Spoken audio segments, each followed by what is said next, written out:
क्यों करनी चाहिए, ईश्वर की भक्ति करके अपने जीवन को सार्थक क्यों बनाना चाहिए, यह बात समझाने के लिए कबीर साहब वेद शास्त्र के पास जाएंगे। कोई जरूरत है उनको? वो आपके जीवन की घटना को बता करके ही वही आप ही का जीवन से उदाहरण दे करके वो समझा देंगे आपको कि भक्ति क्यों करना चाहिए।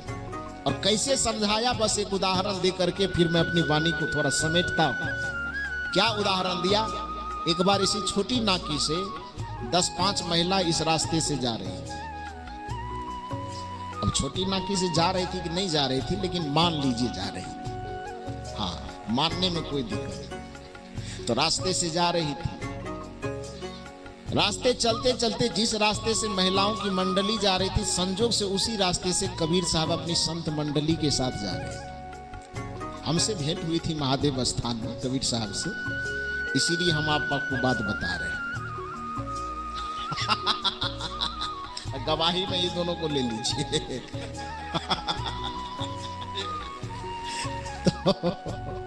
तो कबीर साहब अपनी संत मंडली के साथ जा रहे थे। उसी रास्ते से अपनी छोटी नाकी की 4-5 महिलाओं की मंडली जा रही थी। तो उसमें जो 4-5 या 10 जो भी संख्या हो, तो सब महिला इस गांव की भाभी लगी। उसमें एक ननद पकड़ा गई थी बेचारी। अब कौन पकड़ाई होगी अपना जान लो इसमें से। तो कोई होगा तो एक ननद बेचारी पकड़ा गई। और जितनी भाभियां लगती थी उसकी महिलाओं की मंडली में, वो सब भाभी मिल करके वो ननद बेचारी को एकदम चिढ़ा रही थी। क्या चिढ़ा रही थी? मजाक कर रही थी कि चूंकि उस ननद बेचारी की शादी होने वाली थी 2-4-10 दिन, और शादी होने से पहले जो एक रस्म होता है जिसको तिलक कहते, छेका तिलक कुछ भी कहते पता। हाँ, तो वो रस्म हो गया था। तो उस तिलकोत्सव में उसके ससुराल वाले की तरफ से किसी ने अंगूठी भेजा होगा, किसी ने नाक वाला खुट्टा भेजा होगा, किसी ने हाथ वाला, पैर वाला, उंगली वाला, गला वाला, जो भी पहनते हो आप लोग नाम जानते हो, उतना नाम हम लोग कैसे जानेंगे। तो जितना भी चीज है वो सब चीज भेजा ससुराल वाले के पक्ष से। तो 4-5 जो 10 भाभियां थी, एक ननद बेचारी को वही मजाक कर करके रगड़ रही थी कि उंगली वाला किसने भेजा, हाथ वाला किसने भेजा, पैर वाला किसने भेजा। अब चिढ़ा करके बना, अब जो चिढ़ाने की भाषा हो आप लोग जानो, तो वो एक दूसरे से चिढ़ा रहे थे। और उसी चिढ़ाने के क्रम में सब हंसते खेलते रास्ते से कहीं जा रहे थे। कबीर साहब की दृष्टि पड़ी तो कबीर साहब उस सब महिलाओं को एक साथ हंसते देख करके लगा कि कुछ अजीब बात होगी। तो कबीर साहब ऐसे तो मौके की तलाश करते ही रहते थे ना। ऐसा मौका मिले कि कुछ सूत्र निकले। तो और वहां पर मुलाकात होने के बाद महिला मंडली से संत मंडली के लोग पूछते हैं कि माते ये बताओ कि आप लोग हंस क्यों रही हो। तब हंस तो रही, अपना महिलाओं में न हंस रही है, दूसरे को। अब कोई मर्द अनजाना पुरुष जाए और पूछे कि क्यों हंस रहे, तो लाज लगा कि मैं कहा करता हूं, कहानी को थोड़ा ब्रेक कीजिए। इसमें से एक बात निकल रही है कि हंसना, मुस्कुराना मानव जीवन की बड़ी संपदा है। इस धरती पर मनुष्य श्रेष्ठ अन्य जिन कारणों से हो, वो कारण अपने तरफ है। एक कारण यह भी है इस धरती पर मनुष्य के श्रेष्ठ होने का कि दुनिया के चाहे जितने भी प्राणी हो, मानव को छोड़ करके दुनिया का कोई भी प्राणी खुशी आने पर या कोई प्रसन्नता का विषय आने पर वह मुस्कुरा नहीं सकता, वह हंस नहीं सकता है। वह हंसने और मुस्कुराने का अधिकार प्रकृति ने, परमात्मा ने केवल मनुष्य को दिया है। इसलिए सबसे मुस्कुरा रही है। तो महिला मंडली लजा गई। साहब क्या पूछ रहे हैं आप, जाइए, हम लोग आपस में बात कर रहे थे। कबीर साहब ने कहा नहीं, तुम्हें लगता है कि तुम्हारे मुस्कुराहट से मुझे तकलीफ होगी। तकलीफ नहीं है, मैं तो कह ही रहा हूं मुस्कुराओ।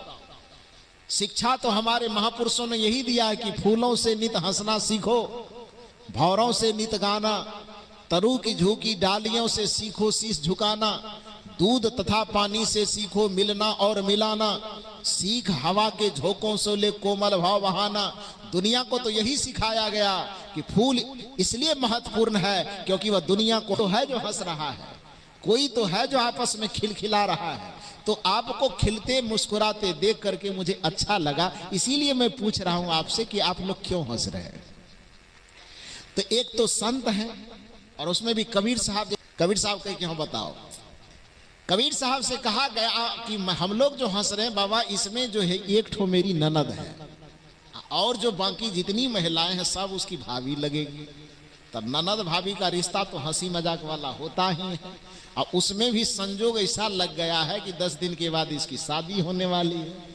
ससुराल से तिलक में एकदम आया है, नाक वाला, हाथ वाला, गला वाला, कान वाला और कहाँ कहाँ उस सब आया है। तो इससे हम लोग पूछ रहे हैं कि उंगली वाला किसने भेजा, नाक वाला किसने भेजा, हाथ वाला किसने भेजा। तो जिसने जिसने जो चीज भेजा है उसका नाम ले लेकर के बड़ाई कर रहे हैं। उसी बड़ाई में हम लोग थोड़ा बहुत दाएं बाएं निकाल करके इससे मजाक कर रहे हैं। हंसने मुस्कुराने का कोई भी अवसर आवे, वो अवसर को छोड़ना नहीं चाहिए। हमारी भारतीय संस्कृति ने इतना गजब का चीज किया है। मुस्कुरा रही है आप, इसके लिए आपको बहुत बहुत साधुवाद। लेकिन बेटी एक बात मैं पूछना चाहता हूं, इस दुनिया में हर छोटे बड़े चीज देने वाले का गुणगान होता है। इसलिए तुम्हारे पहुने वाले पति ने यदि अंगूठी भेजा हो तो तुम अपनी सहेलियों को उछल उछल करके बता रहे कि हमारा होने वाला पति भेजा है। और किया वह सवाल कबीर साहब कहते हैं कि मैं तुमसे पूछना चाहता हूं कि जिसने तुम्हें नाक पर पहनने वाला आभूषण दिया, क्या नाम है इसका बताइए, नहीं तो फिर हम हाथी के खुट्टा कहेंगे। क्या कहता है आप लोग, बेसर, जो भी कही। कबीर साहब ने कहा कि जिसने तुम्हें नाक पर पहनने वाला बेसर दिया उसकी तुम बड़ाई कर रहे हो, उसका गुणगान कर रहे हो। लेकिन बेटी एक बात बताओ, जिसने तुमको नाक दिया है उसका गुणगान कब किए हो? बात समझ में नहीं आई।